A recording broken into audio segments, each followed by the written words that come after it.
cuán importante es acercarnos a su palabra con ese espíritu humilde y recibirla para nuestra edificación, ¿verdad? Así que no suelo orar después de que los hermanos oran para la palabra, pero esta mañana quisiera volver a pedirle al Señor de su socorro, de su ayuda esta mañana para su palabra. Señor, estamos delante de ti y necesitamos de tu gracia, necesitamos de tu dirección, necesitamos tu intervención en nuestras vidas para la exposición de tu palabra, Señor. Tú nos has dejado tu consejo para que a través de esa palabra que es viva podamos ser edificados. Y la edificación es que tú seas formado cada vez más en nosotros. Señor, queremos que todo lo tuyo se pueda formar en cada uno de los tuyos. Más de Cristo en cada uno de nosotros. Te pedimos por tu palabra, Señor, en esta mañana. En el nombre de Jesús. Amén. Estamos estudiando la epístola de Pedro. Vamos a abrir nuestras Biblias en la primera epístola. Hoy estamos en el capítulo 4 y vamos a leer los textos, los versículos 7 al 11. Esos son los versos que nos toca leer esta mañana con la ayuda del Señor. Primera de Pedro, capítulo 4, versículos 7 al 11. ¿Tenemos? Amén. Dice así su palabra. Mas el fin de todas las cosas se acerca. Sed pues sobrios y velad en oración. Y ante todo, tened entre vosotros ferviente amor, porque el amor cubrirá multitud de pecados. Hospedaos los unos a los otros sin murmuraciones, cada uno según el don que ha recibido, ministrelo a los otros como buenos administradores de la multiforme gracia de Dios. Si alguno habla, hable conforme a las palabras de Dios. Si alguno ministra, ministre conforme al poder que Dios da, para que en todo sea Dios glorificado por Jesucristo, a quien pertenecen la gloria y el imperio por los siglos de los siglos. Amén. El autor de esta epístola es Pedro. Está escribiendo a las iglesias de Asia Menor que estaban padeciendo persecución y no la estaban pasando bien. Y el deseo del apóstol Pedro es animar a estos creyentes por medio de esta epístola. No solo esta, sino también hay una segunda, que probablemente es una epístola que él escribe poco antes de partir con el Señor, la segunda. Esta primera, él está hablando mucho del sufrimiento, él está hablando mucho de cómo enfrentar el sufrimiento. Él habla mucho de cómo mirar a aquel que fue y es el ejemplo de la iglesia y cómo sufrió y padeció.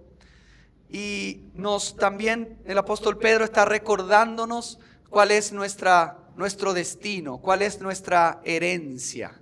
Él también habla de los últimos tiempos para que la iglesia pueda de alguna manera mirar qué es lo que le espera mientras estaba en ese tiempo padeciendo por causa del Señor. Bajo un imperio hostil al Evangelio, a Cristo, muchos de estos creyentes estaban sufriendo hasta la pérdida de sus bienes, de sus casas, de sus familiares. Algunos habían experimentado la muerte de sus seres queridos. El apóstol Pedro es consciente de que está escribiendo a hermanos que están padeciendo realmente por causa del nombre de Cristo. Y los anima los exhorta, tiene un corazón pastoral para decirles que no es esta la vida que es eterna, sino es una vida pasajera que nos está preparando para la vida eterna, la vida venidera, el mundo venidero. Y Pedro les dice a estos creyentes que son como extranjeros y peregrinos en esta tierra, porque su ciudadanía está en los cielos, de donde esperan al Señor y Salvador. Hay una herencia que está guardada en los cielos, eterna, incorruptible. Y es ahí que tenemos que mirar, y tenemos que mirar al ejemplo de los ejemplos, que es la cabeza de la iglesia, el siervo sufriente, que también por aquello que le esperaba por delante, menospreció la cruz, el oprobio, y padeció lo que padeció, y hoy está sentado a la diestra del Padre. Pedro está animando a los creyentes. Bueno, esto lo aplicamos también a nosotros, porque la palabra de Dios, aunque fue escrita para ellos, es vigente, está viva y todavía puede hablarnos a nosotros aún en este tiempo en el cual estamos viviendo. La semana pasada el hermano, en los primeros versos del capítulo 4, nos recordaba que los creyentes tienen que tener un estilo de vida diferente al del mundo. De tal manera que aquellos que antes eran nuestros compañeros en el pecado, en practicar cosas que no agradaban a Dios, ahora se sorprendan de que ya no corremos con ellos en el mismo desenfreno de disolución. Y no solo se sorprenden, sino que también, lastimosamente, ¿cuál es la reacción de ellos? Les insultan, os ultrajan, dice el apóstol Pedro. Pero él dice, estos que a ustedes los están insultando ahora, porque ya no viven como antes, sino que ahora tienen un estilo de vida diferente que expresa la santidad de Dios, estos van a tener que rendir cuenta ante el Señor Jesús, que ha sido designado por Dios el Padre para juzgar a los vivos y a los muertos. Ellos van a rendir cuenta. Jesús no solamente murió, no solamente fue sepultado, sino que resucitó y ascendió. Y Él está ahí sentado a la diestra del Padre, esperando a que todos sus enemigos sean puestos por estrado de sus pies. Y va a llegar el día en que va a regresar.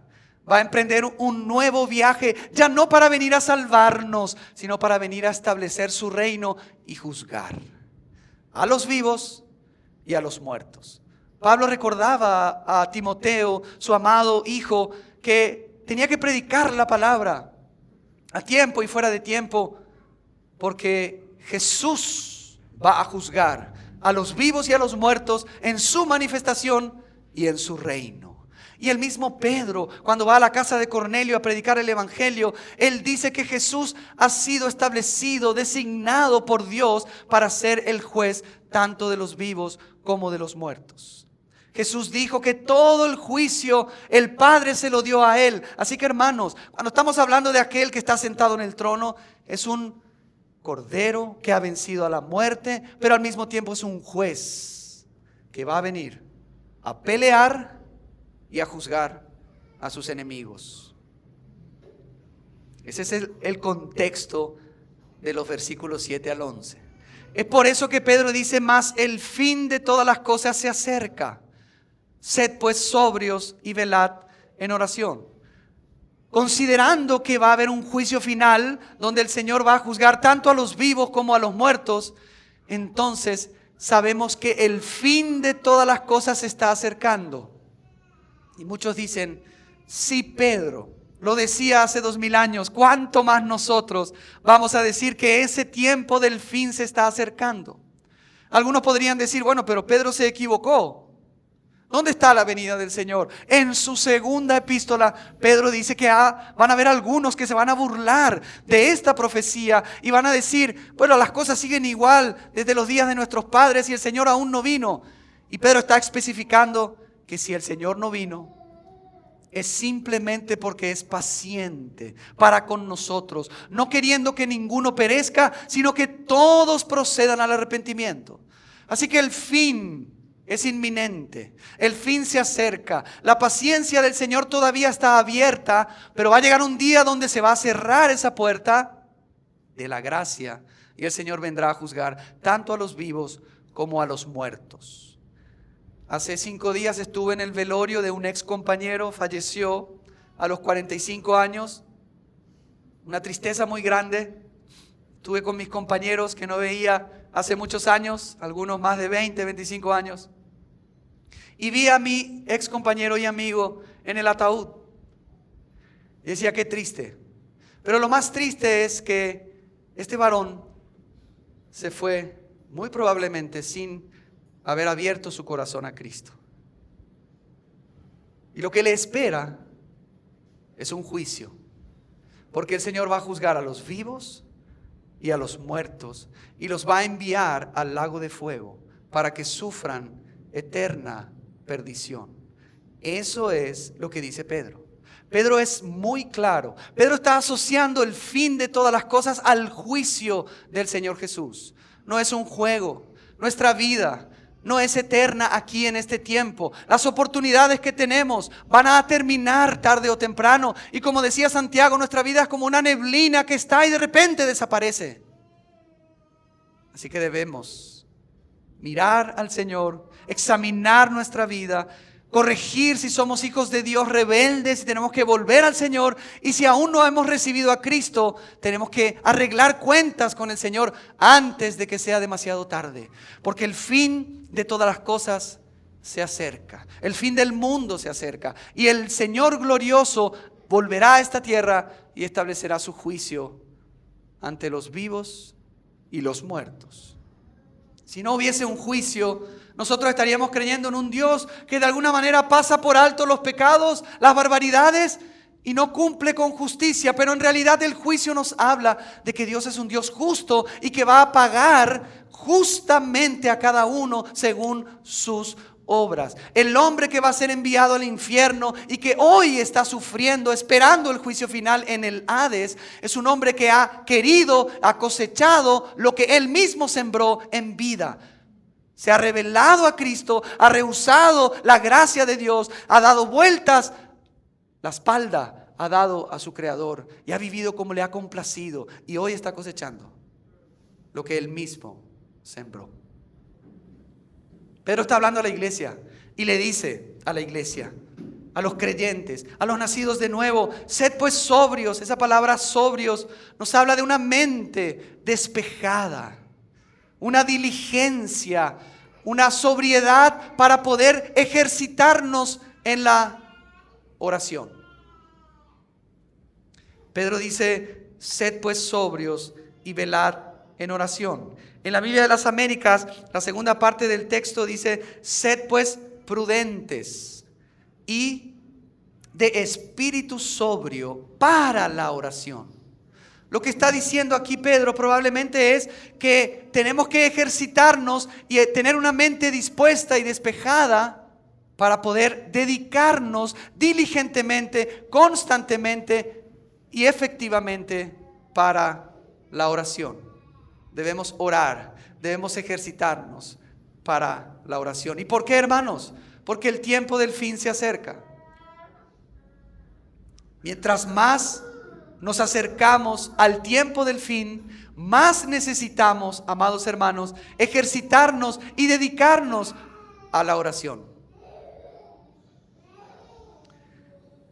El fin de todas las cosas y su acercamiento no debe, sin embargo, hacernos pensar que debemos aprovechar al máximo nuestros tiempos finales para hacer cosas que no tienen que ver con la oración.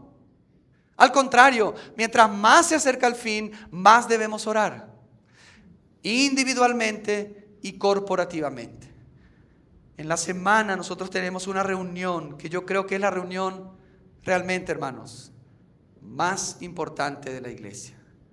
Y es la reunión de oración, donde los hermanos están convocando a los santos para que podamos reunirnos y clamar juntos a nuestro Dios de gloria. Porque como decía Bones en su libro, la oración es el medio a través del cual ponemos a trabajar a Dios. Dios se activa a través de la oración. Sin oración, lo que Dios quiere hacer no lo hace, porque Él ha decidido soberanamente que es a través de la oración que se mueve. Por eso, hermanos, cuán importante es que podamos orar y que podamos venir a las reuniones de oración. A veces decimos muchos amén, pero en el momento de la verdad no estamos para ejercitarnos a la oración.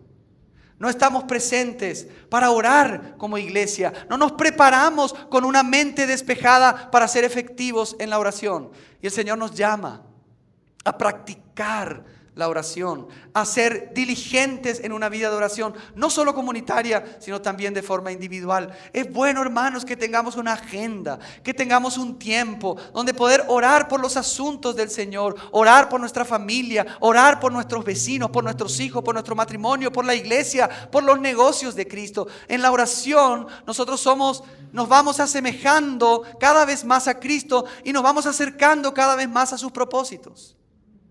Recordemos que en esta epístola Pedro está diciendo en el capítulo 2 que nosotros somos un pueblo santo y somos un real sacerdocio. Y como real sacerdocio y pueblo santo tenemos una cultura del reino. Hermanos, no solamente hemos sido salvos por medio del evangelio, sino que también tenemos una cultura evangélica del reino. El evangelio es la buena noticia de que Dios vino a salvar al hombre para que pueda reinar junto con el hombre y vencer a Satanás a través y conjuntamente con el hombre. En juego está el reino. Hermanos, Dios va a venir a reinar aquí a esta tierra y va a establecer un juicio de paz, un juicio equo, no con iniquidad, no con perversidad, no con autoritarismo, pero lo va a hacer con convicción. Y Él nos ha convocado a nosotros a ese reino. Y mientras tanto nos está entrenando en este tiempo, en la vida de la iglesia, para que aprendamos a tener una cultura de ese reino que se viene.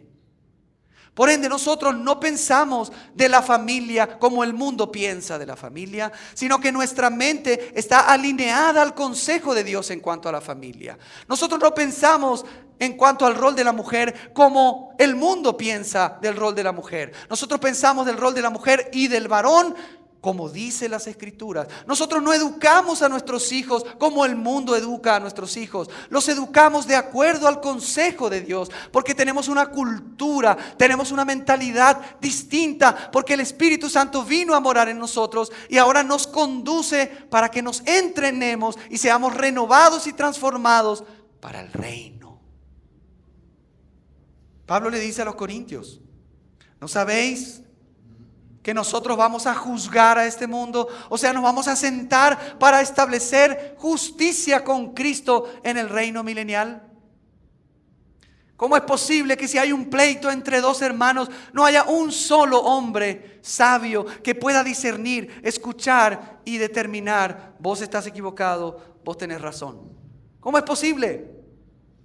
Hermanos, a veces no sabemos juzgarnos ni a nosotros mismos. Y la vida de la iglesia es una comunidad que es la nueva humanidad que está gestando el reino y su manifestación. No somos de este mundo, estamos en este mundo, pero estamos trabajando para el mundo venidero. Y una de las características esenciales de la vida de la iglesia y de esta nueva humanidad es que somos hombres y mujeres y familias de oración. Oramos.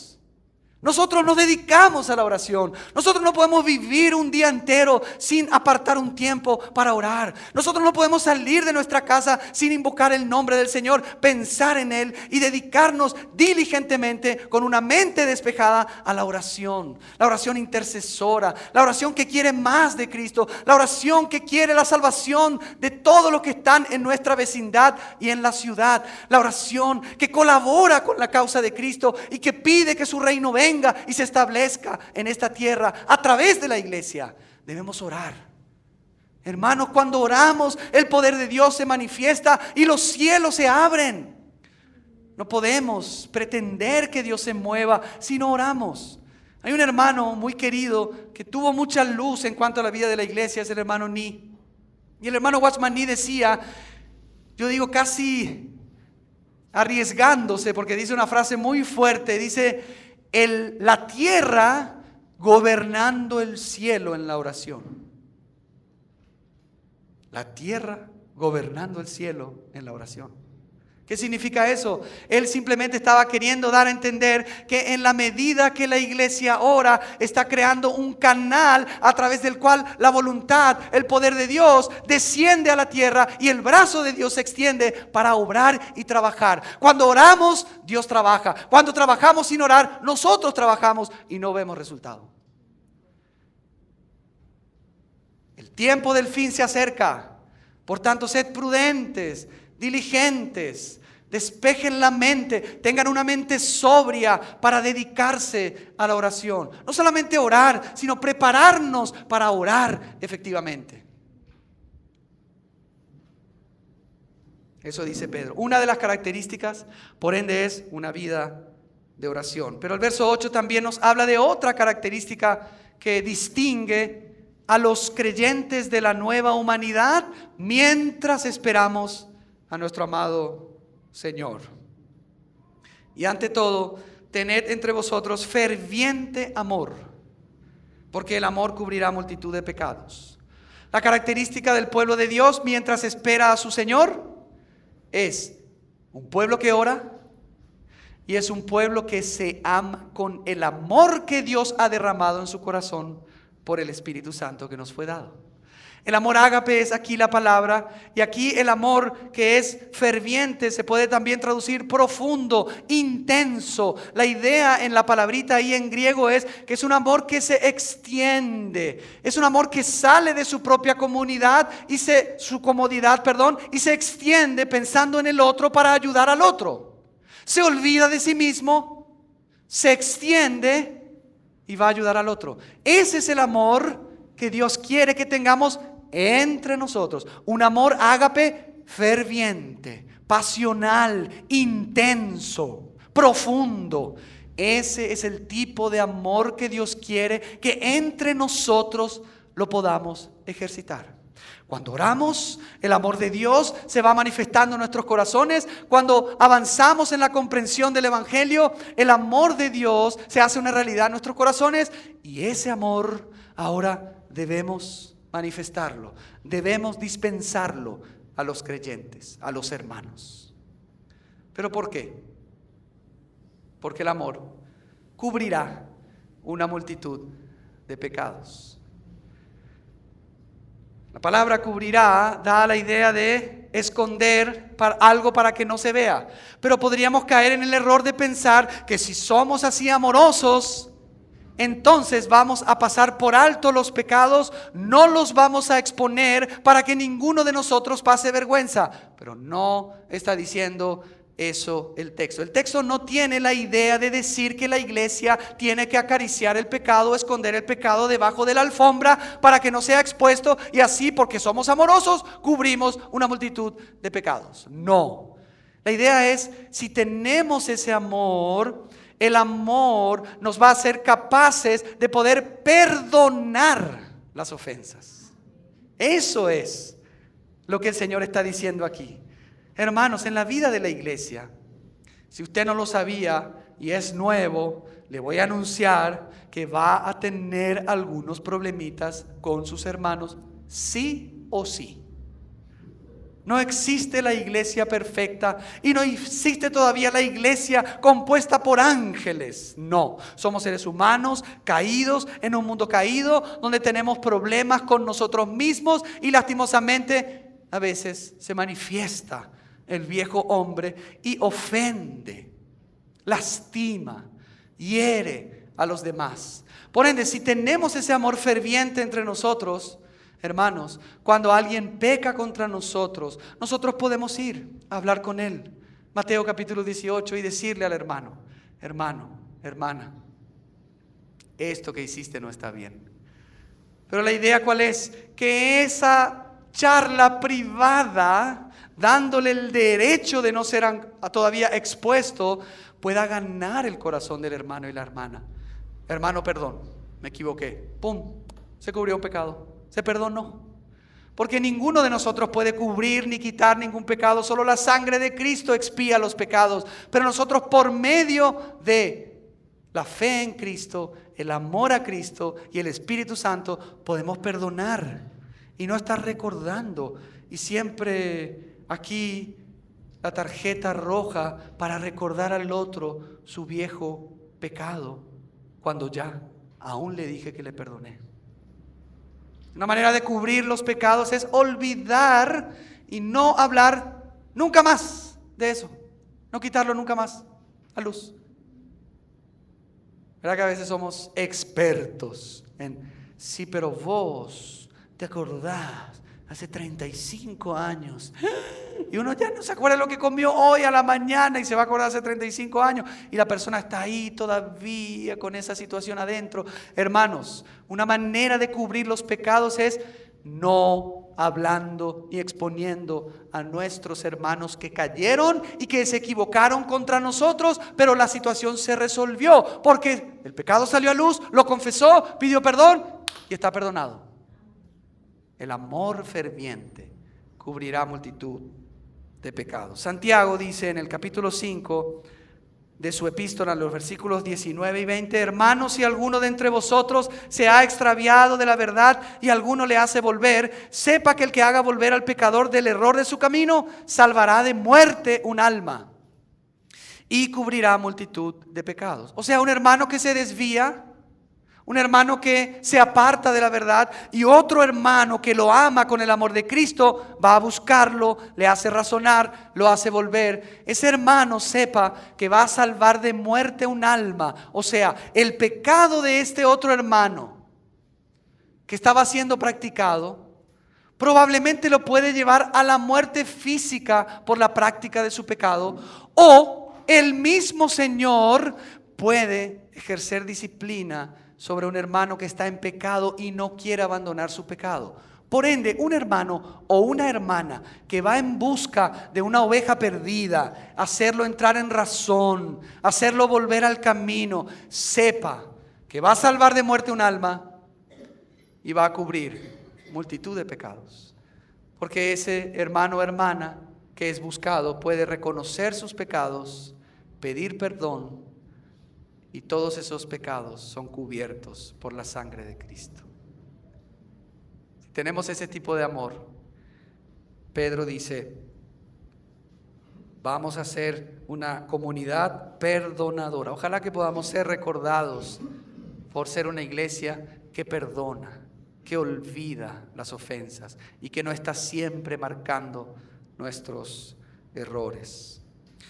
Una de las expresiones más prácticas del amor está en el verso 9 del texto que estamos estudiando.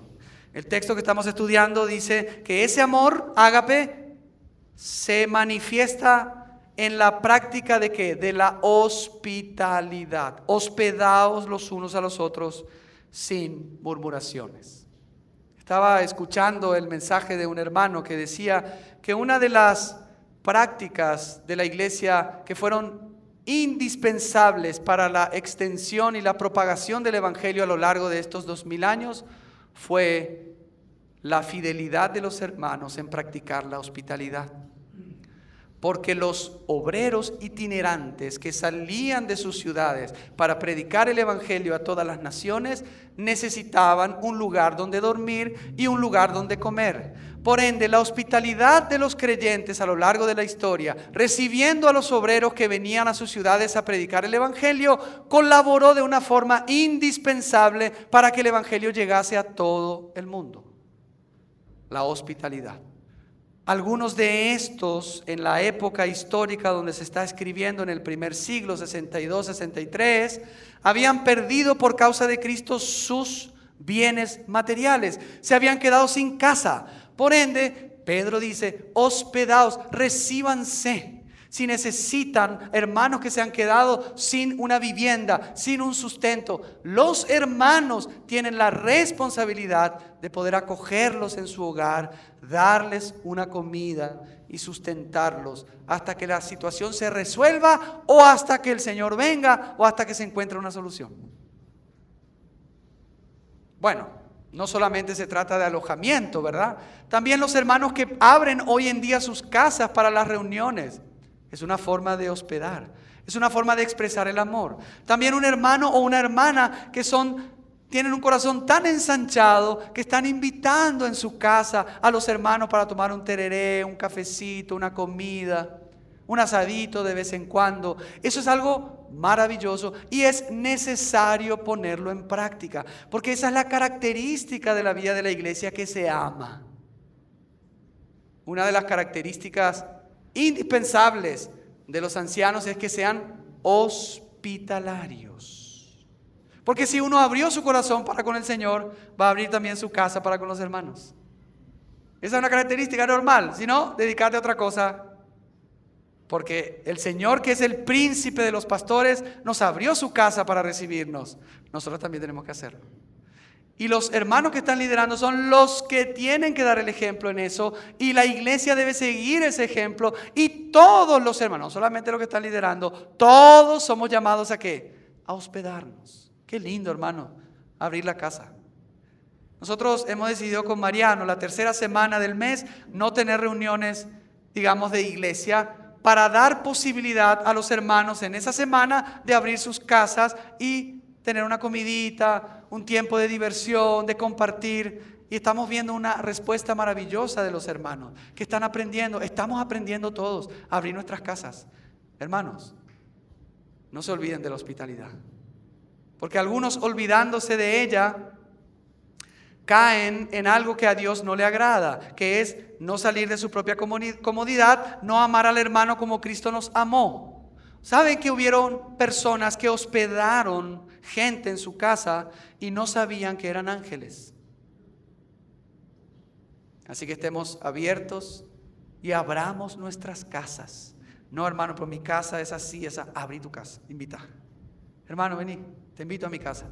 Abrí las puertas de tu casa, recibí a los hermanos, hospédense, ayúdense, estén dispuestos para el amor ágape, porque esa es la característica de la nueva comunidad.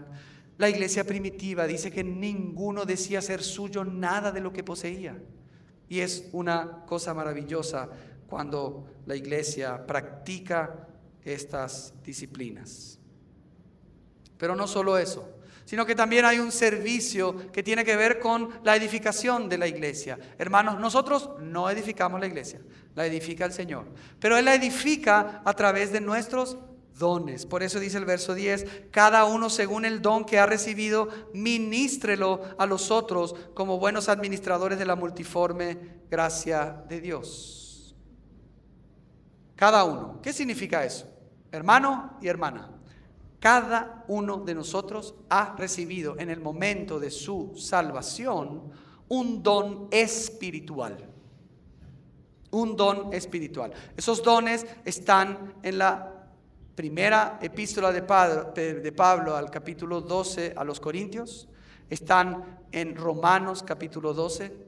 Algunos de ellos están ya como ministerios en Efesios capítulo 4. Y ahora Pedro va a nombrar algunos también aquí. Esas son las referencias de los dones espirituales. Pero no está hablando aquí Pedro solo de los dones espirituales. Cada uno según el don que ha recibido. Hay dones naturales que hemos recibido. Capacidad de administración, capacidad para cantar, capacidad para tocar un instrumento, capacidad para servir, limpiar, lo que sea. Esos dones, cuando nosotros los ponemos en las manos del Señor, esos dones se vuelven dones espirituales en el sentido de que Dios los usa también para la edificación de su casa. Así que aquí el texto está diciendo, cada uno de nosotros tenemos un don. Y ese don lo has recibido por gracia, no para que vos te edifiques independientemente a los demás, no para olvidarte de los demás, sino que lo has recibido para que vos lo pongas al servicio de los demás. Por eso dice, cada uno según el don que ha recibido, ministrelo a los otros. Esa palabra ahí es diaconeo. O sea, la característica del diácono es poner sus dones al servicio de los demás. ¿Cuáles son tus dones? Y bueno, ¿cómo voy a saber cuáles son mis dones si no estoy sirviendo? Es el servicio que está conectado al don. El hermano Samuel Pérez Millos decía que un don ejercitado se vuelve un ministerio. Por eso, hermanos, los ministerios surgen en la iglesia. ¿Por qué surgen los ministerios? El ministerio para los niños, los jóvenes, el ministerio evangelístico, el ministerio de la obra, el ministerio de la palabra, el ministerio de varios ministerios. ¿Por qué surgen? Porque hay hermanos y hermanas que están entendiendo que esos dones que han recibido los tienen que poner al servicio de los demás para la edificación del cuerpo de Cristo. Dios edifica su casa a través de los dones de cada uno de nosotros. Así que pongamos nuestros dones al servicio de los demás. Yo estoy aquí, hermano, probablemente quiero servir en esta área, me sale bien, no me sale bien, lo vamos a ir descubriendo y vamos a decirte inclusive, hermano, parece que este don no es el tuyo, capaz encajas mejor acá. Ok, gracias, hermano. Nada de decir, no, me ofendí, nunca más voy a servir, porque así luego son ustedes. Nada de eso, porque tenemos que saber cuáles son nuestros dones. Porque ahí es que vamos a funcionar. Hermanos, a veces queremos cantar cuando no sabemos cantar. No en el sentido de que no podemos cantar. No es que ahora dice, bueno, los desentonados, por favor, guarden silencio. No, nada que ver. Hay hermanos y hermanas en esta realidad muy desentonados, pero que cantan con un amor y no tienen que callarse. Canten. No tan fuerte. Mentira. Canten. Pero hay un ministerio de capaz alabanza donde ahí sí, capaz un hermano desentonado, hermano, yo quiero cantar. ¿Y quién le dice que ese no es el don que recibió? Entonces, con mucho amor, los hermanos que ya tienen un poquito más de gracia van y se acercan y comienzan por Adán y Eva hasta llegar a hacerle entender, probablemente este no es tu lugar. Según el plan eterno de Dios, ese no es tu lugar. El hermano entendió después de 5 meses de estudio. Hermanos, seamos dóciles, pero trabajemos. No porque capaz me dicen que no encajo ahí, ya no encajo en ningún otro lugar, porque tenemos otros dones y se descubren los dones en la medida que servimos. Por ejemplo, si vos predicás o haces una reflexión y ningún hermano te dice, hermano, qué bendecido que estoy siendo por tus predicaciones, por la enseñanza. Y no pasa nunca algo así. ¿Qué sucede? Probablemente sos un anciano que estás más para la administración del gobierno y no tanto para la predicación. Porque, hermanos, los dones fueron dados para edificar, no para hacer sufrir.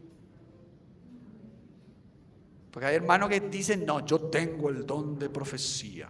Se levantan, hablan y la iglesia primero ora con él, escucha, después ora para que Dios le calle la boca. ¿Verdad que es así? Porque se sufre. Entonces, cada uno en su lugar. Hay dones que son más públicos, hay dones que son menos públicos, pero todos son esenciales, importantes para la causa de Cristo. Por eso Pedro dice, cada uno según el don. Por eso es importante servir según el don. Es importante entender, acá yo funciono.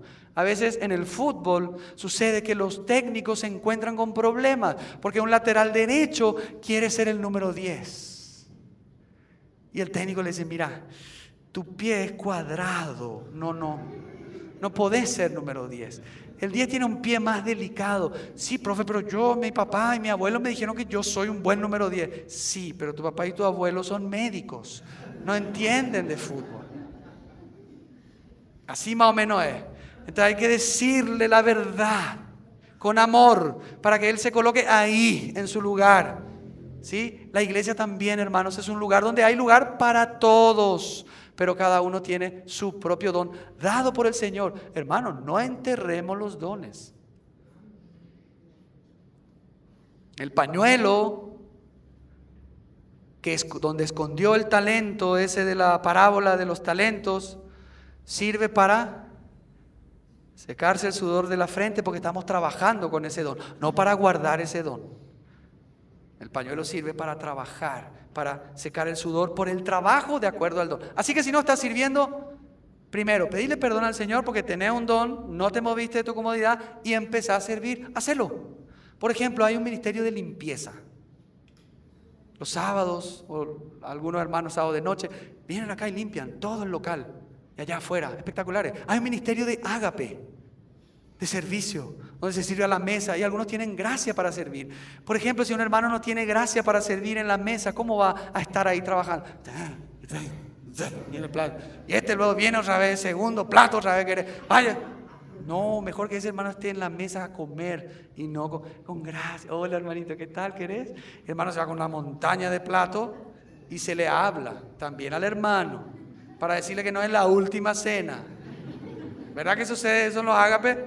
El domingo que viene tenemos nuestro ágape, ¿eh? Ya veo que los hermanos con un platito ahí. Cada uno según el don. Ministrelo a los otros, diaconeo, como buenos administradores de la multiforme gracia de Dios. ¿Saben que esa palabra, administradores, es oikónomos, o sea, mayordomos? Somos mayordomos de esa única gracia. Y acá dice multiforme, o sea, de diferentes colores. ¡Qué maravilla! El verdadero arco iris, no el de ahora, el verdadero arco iris es el de Dios. Y el arco iris está compuesto de diferentes colores, que es una obra maestra. El arco iris podríamos decir que se asemeja a la iglesia. La iglesia es como una obra maestra donde cada uno, según un don distinto, expresa al mismo Cristo con su propio color, un color distinto. No todos tienen el mismo color de Cristo. Tienen el mismo Cristo, pero no todos el mismo color de Cristo. Así que hay un color de Cristo en ese hermano, hay otro color de Cristo en esa hermana, y esos dos juntos conforman la iglesia, la obra de Dios. Así que es cada uno según el don que ha recibido, ministralo a los otros como buenos administradores de la multiforme gracia de Dios. Por ejemplo, en la iglesia cuando alaba, ¿verdad? Hay hermanos que expresan su forma de cantar de forma distinta a otros. Y no es que todos tienen que levantar las manos sí o sí, o gritar como algunos, como yo por ejemplo. Algunos están calladitos ahí. Y no es que uno dice, ese no es espiritual, ese no tiene la unción del Espíritu. No, porque tiene una forma diferente de expresar.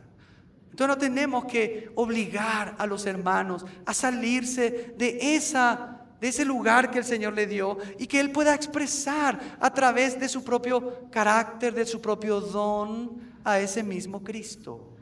Porque necesitamos un Diego que dice aleluya, ¿verdad? Pero necesitamos otro que dice aleluya. Está bien que un hermano predique más calmo, otro más fuerte. No tenemos que uniformar a la iglesia, porque eso es algo que Dios no va a expresar las riquezas de Dios, la multiforme gracia de Dios. Es una gracia, pero tiene diferentes formas. Entonces no anulemos nuestros dones, no uniformemos la iglesia, porque la iglesia, hermanos, es el conjunto de diversos dones, diversas personas, diversas razas y culturas, adorando en su propio color al mismo Cristo por el mismo Espíritu. ¡Qué maravilla! Hermano, la iglesia es una maravilla. Ningún estado, ni fuerza, ni organización política ha logrado y ni logrará jamás lo que Cristo ha logrado en su iglesia.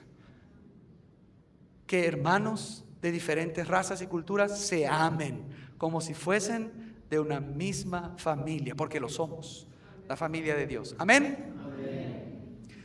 Ahora, el último verso dice, si alguno habla, hable conforme a las palabras de Dios. Ahí Pedro está probablemente hablando de los que han recibido la gracia para hablar. Esos que han recibido dones, primeramente, ¿lo han recibido de Dios, sí o no? Sí. Por ende, uno no puede decir, Segundo, tienen que hablar las palabras de Dios, no sus propias palabras.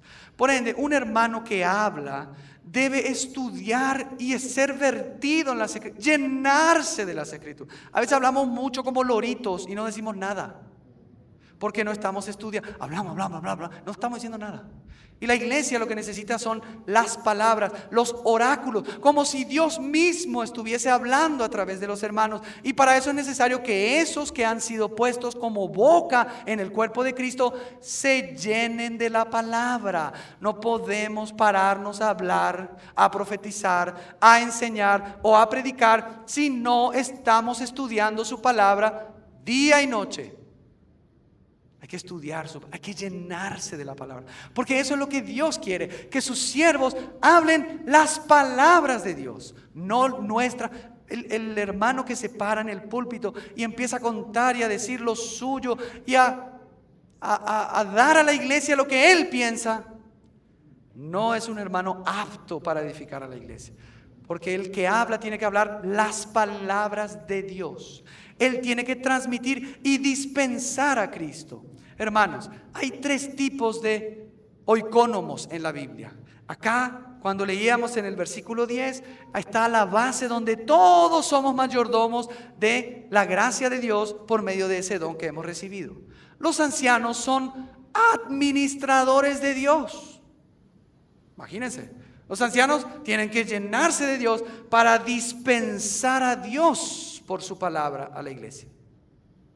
Administrador de Dios. Es como cuando uno va a la despensa, ¿verdad? Famoso la despensa en nuestras ciudades, en nuestros pueblos. Andate allá a la despensa de la esquina. Te va a la despensa de doña Ángela. Dice, ¿qué tal, señora Ángela? Ella tiene su despensa y le pedí un poco de leche, porque ella tiene una despensa de leche. Así también los ancianos tienen una despensa de Dios y tienen que dispensar, transmitir a Dios, no a sí mismos, no a sus convicciones, no a sus formas. No, a Dios por su palabra. Tienen que representar y transmitir a Dios. Y también están los administradores, que son ya los apóstoles, los obreros de los misterios de Dios. Son hermanos que han sido capacitados después de años para salir, predicar el evangelio y fundar iglesias. No cualquiera en ese sentido. Por eso hay niveles de administración, hermanos amados. Claro que hay nivel, no somos todos iguales. Algunos tienen algunos añitos, otros tienen más años, algunos tienen más madurez, otros menos, algunos son débiles, algunos son fuertes, pero esa es la iglesia. El Señor nos puso en este cuerpo para dar lo mejor de nosotros en fe y confiando en el Señor. Así que si alguno habla, hermanos, prepárese para hablar. Algunos están en contra de los institutos bíblicos o de las escuelas doctrinales o las universidades. No, eso no es espiritual. ¿No es espiritual? ¿Prepararse para predicar no es espiritual? Eso es lo más espiritual que hay. Prepararse, dedicarse, estudiar seriamente. Eso es lo más espiritual que hay. Ahora, eso no debe volverse el único medio para que una persona sea capaz de poder pararse. Porque alguien que no ha estudiado académicamente, pero se ha llenado de Cristo por su palabra, tiene la capacidad por el Espíritu de predicar el Evangelio. Pero prediquemos el Evangelio. Amén. Volvamos a la palabra de Dios.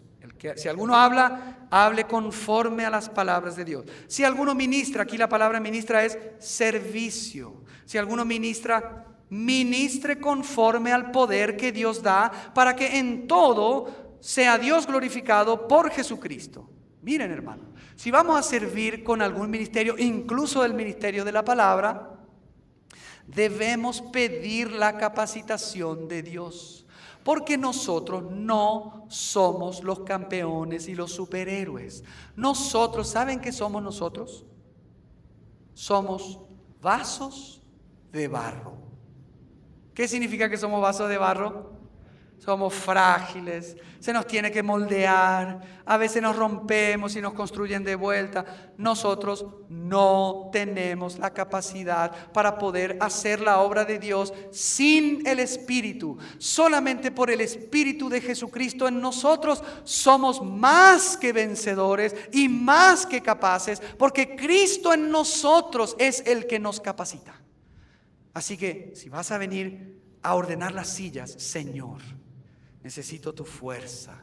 Si vas a venir a limpiar el local, Señor, necesito tus fuerzas. Si vas a enseñar la palabra a los niños durante la predicación de la palabra, Señor, necesito de tu gracia y tu fuerza para hablarles el evangelio. No cualquier cosa, no historias que no estén conectadas con el evangelio, sino que el poder del Espíritu esté tocando el corazón de estos niños para que crean en el Señor, porque estamos siendo capacitados por el poder de Dios. Y si uno está débil y dice, hoy estoy débil, no voy a predicar porque estoy débil, ¿verdad? Así es. Cuando somos débiles, somos fuertes. Porque el poder de Dios se perfecciona en nuestra debilidad. Así que, hermanos, tu debilidad física no es un impedimento para que puedas hacer la obra de Dios, porque vas a experimentar milagros en el cuerpo físico cuando dependemos del poder de Dios y no de nuestras fuerzas naturales. Vas a experimentar, y a mí me ha pasado muchas veces. A veces uno se levanta de su lugar y empieza a recibir ¿cómo se llama? El Red Bull, ¿verdad? Esa es la bebida que te energiza. Pero no, yo no tomé nada, pero empezamos a recibir una fuerza que viene de adentro. ¿Para qué? Para ministrar, evangelizar, discipular, tener el culto familiar, hablar con la esposa, hablar con los hermanos. Hay fuerza de Cristo. Y por ende, los hermanos te dicen, pero vos no te cansás, vos esto. Sí, porque yo lo soy. Claro, si yo me voy al gimnasio todos los días, así tenemos que responder. Pablo, ¿qué dijo, hermanos?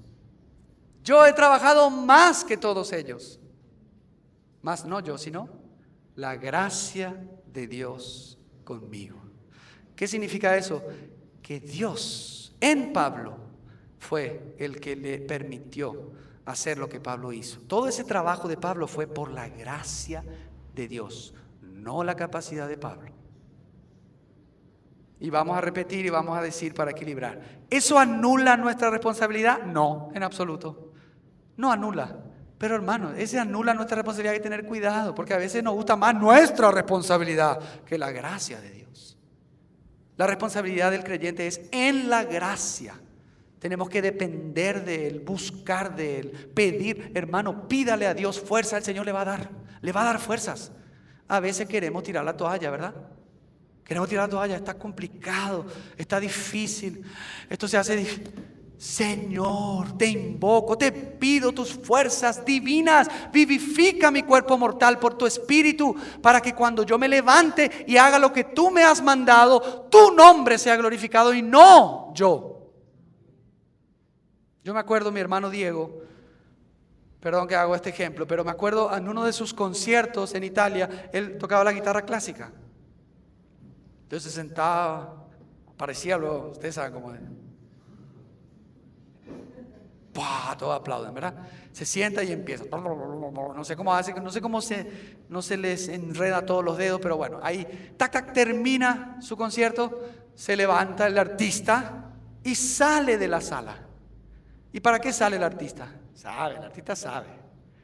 ¿Cuál es el objetivo de salir? Para que la gente pida ¿qué? El bis o la última, ¿verdad? Entonces sale y todo aplaudiendo y pidiendo y se queda la guitarra ahí solita. Y yo digo, bueno, pero ¿le están aplaudiendo a la guitarra?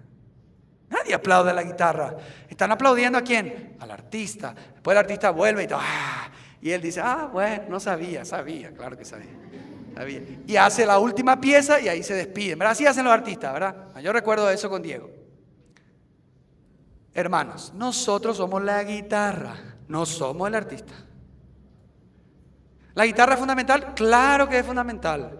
La guitarra fue hecha a la medida del artista. Él tiene que estar cómodo con su guitarra, con las cuerdas. La guitarra tuvo un proceso para poder ser útil al artista. Y a veces el artista toca su guitarra, no, está desafinado. Bueno, esa guitarra somos nosotros. Los aplausos son para Dios. Hermanos, lo voy a repetir. A mí me encanta esta congregación porque aplauden. Vamos a aplaudir. ¿A quién aplaudimos? A Dios. La gloria es para Cristo. Que ni se nos pase por la cabeza que estemos buscando ser glorificados nosotros, porque es Cristo en nosotros el que nos permitió hacer alguito por Él. Solo Él. Hermanos, y yo les digo que esto es fácil decirlo, pero no es fácil vivirlo, porque nuestra tendencia ¿cuál es? Sí, yo soy humilde, pero adentro estamos necesitando la aprobación de los demás, mostrar que se nos felicite. No significa que ustedes no me van a decir nunca más, hermano Tomás, qué buena tu predicación. Amén, está bien eso. Lo único que no lo digan demasiado fuerte y yo tengo que recordarme, Señor, eres tú. Y si es mala mi predicación, pasen por alto la ofensa. No. Pueden venir a decirme también, hermano, te equivocaste en eso. Y yo tengo que tener la humildad de expulsar, de ser confrontado por los hermanos. Para que en todo sea Dios glorificado por Jesucristo, a quien pertenecen la gloria y el imperio, dice acá. Se traduce imperio, pero es dominio por los siglos de los siglos. Amén. ¿Qué es un imperio? Es un estado organizado en un lugar que empieza ¿qué? a extender su dominio en otros lugares. La iglesia es la ciudadanía y la embajada del reino de los cielos. Y la iglesia debe extenderse, porque Cristo tiene que agrandarse y conquistar más lugares, más personas, más familias. Hermanos, estamos llamados a afectar nuestro mundo ahora, mientras esperamos el mundo venidero.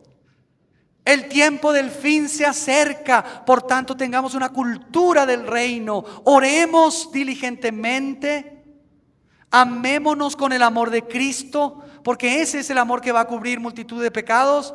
Pongamos al servicio de la iglesia nuestras casas para recibirnos unos a otros sin quejarnos, sin murmuraciones. Y cada uno según el don que ha recibido, póngalo al servicio de los otros, porque somos administradores y mayordomos y tenemos que ser buenos administradores de la gracia de Dios. Si alguno predica, habla públicamente, hágalo conforme a las Escrituras. Y si alguno ejerce cualquier otro servicio, pida el poder de Dios, para que en todo Dios, el Padre, sea glorificado por medio de Jesucristo y mediante el poder del Espíritu Santo. Amén. Antes de terminar, quisiera preguntarte esta mañana, ¿cómo estás en tu vida de oración? ¿Hemos tirado la toalla? ¿Hemos dejado de orar como Dios quiere que oremos? ¿Será que tenemos que esta mañana pedirle perdón al Señor? Porque capaz hemos abandonado el ejercicio de la oración de forma prudente, sobria, constante y diligente. Volvamos a orar. ¿Cuántos quieren hoy hacerle una promesa a Dios? Hermanos, no tengan miedo de hacerles promesas a Dios. A veces uno dice, no voy a prometer porque las promesas que surgen del corazón son sustentadas por Cristo.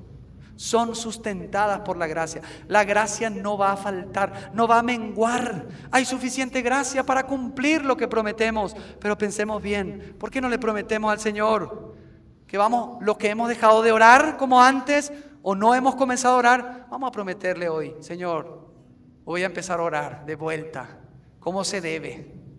Voy a apagar mi celular, voy a buscar ese tiempo, voy a clamar por mi familia, voy a llorar por los perdidos. Dame tu corazón para volver a orar y a estar cerca tuyo, a tus pies, como capaz cuando recién me convertí y no veía las horas de estar contigo cerca. Si se me apagó el primer amor, hoy quiero pedirte perdón, quiero volver a orar. Y vas a ver milagros en tu casa, en tu familia, en la iglesia, en tu barrio. Hermano, necesitamos tener una cultura de oración. Y vamos a pedirle también al Señor tener un amor ferviente por los hermanos, un amor intenso por los hermanos, de tal manera que podamos abrir nuestras casas, servir en la iglesia y vivir así hasta que el Señor venga. ¿No queremos orar esta mañana?